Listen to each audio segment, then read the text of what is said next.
Okay, so you know that feeling. You've been reading a manhwa for like 50 chapters.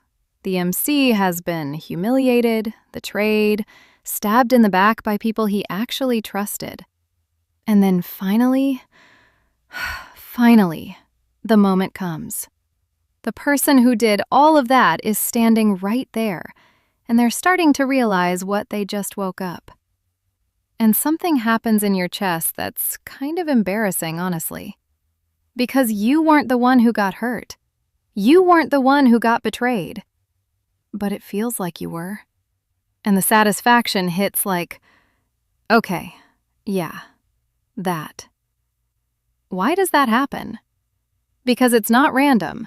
Your brain is doing something very specific in that moment. And that's what we're getting into today. So the science here is kind of insane, and I need you to hear this. When you imagine revenge, not even doing it, just thinking about it, your brain lights up the same reward system that fires when you eat your favorite food, or fall in love, or win something you really wanted. There are actual brain scans that show this.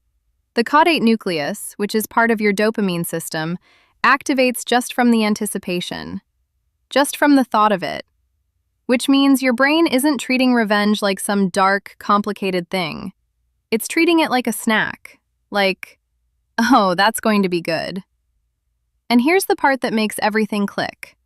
The dopamine hits before the revenge even happens, in the waiting, in the slow build, in watching the protagonist get stronger chapter by chapter while the people who wronged them have no idea what's coming. That's not just good storytelling. That's your brain chemistry working exactly as intended. Here's something that sounds weird, but makes complete sense once you hear it. Actually getting revenge in real life almost never feels as good as you think it will. The dopamine already came, in the planning, in the fantasy. And then when it actually happens, that feeling fades almost immediately. And what's left is just complicated. Guilt sometimes, emptiness. The realization that the other person is still out there and still hurt you, and nothing actually changed. Real revenge is kind of a letdown. Fictional revenge doesn't have that problem. When Kim Woo-jin from Kill the Hero finally takes apart the man who killed him, you get the full hit. All the satisfaction. None of the aftermath. No guilt, no mourning after. The story stops at exactly the right second. Right before reality could come in and ruin it. And your brain, which honestly can't fully tell the difference between watching something happen and living through it, files that away as justice. Done. Complete. That's why it stays with you. That's why it hits the way it does. Not every revenge story lands, though. And there's a pretty clear reason why. The ones that actually do something to you, they follow a specific pattern. First, the betrayal has to be personal. Not just a villain doing villain things. It has to be someone who is trusted. Someone who smiled at the protagonist and meant it, until they didn't. Cha Yeon-woo from Second Life Ranker isn't avenging a stranger. He's avenging his twin brother, killed by the people he thought were his people. Kim Woo-jin from Kill the Hero isn't fighting some random bad guy. He's fighting someone the entire world calls a hero. That gap, between what this person appeared to be and what they actually did, that's where all the weight is. The wider that gap, the harder the fall hits when it comes. And then second, the protagonist has to visibly suffer before any of it happens. We need to see the cost. We need to earn it. Those chapters of humiliation aren't boring. They're the whole reason you care when things finally turn around. There's something researchers talk about when it comes to why people actually seek revenge.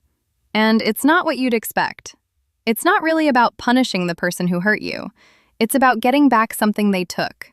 Specifically, your dignity. The feeling of being seen as someone who matters.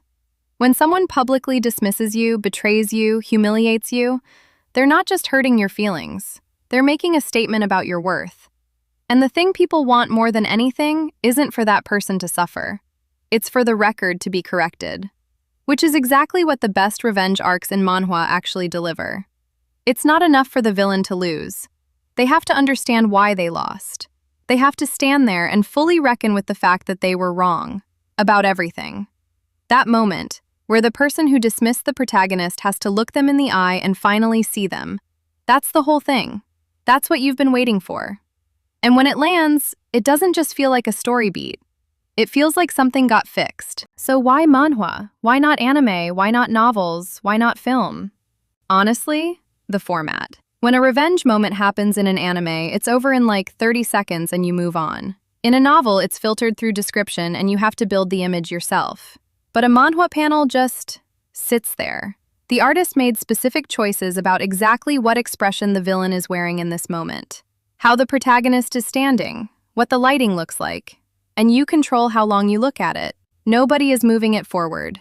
You can stay in that panel for as long as you want. Let it sink in at your own pace. And then there's the wait.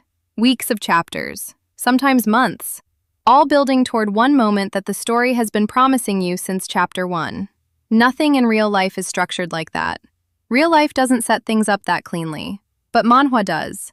And when that moment finally comes, after all that waiting, it doesn't just feel satisfying. It feels like something the universe actually owed you. So next time a revenge arc wrecks you and you're not even sure why, that's what's happening. Your brain wasn't just reading a story. It was getting something it doesn't usually get. A wrong that actually got made right. A record that actually got corrected. Manhwa is really good at that. Subscribe to Zero Chapter Left.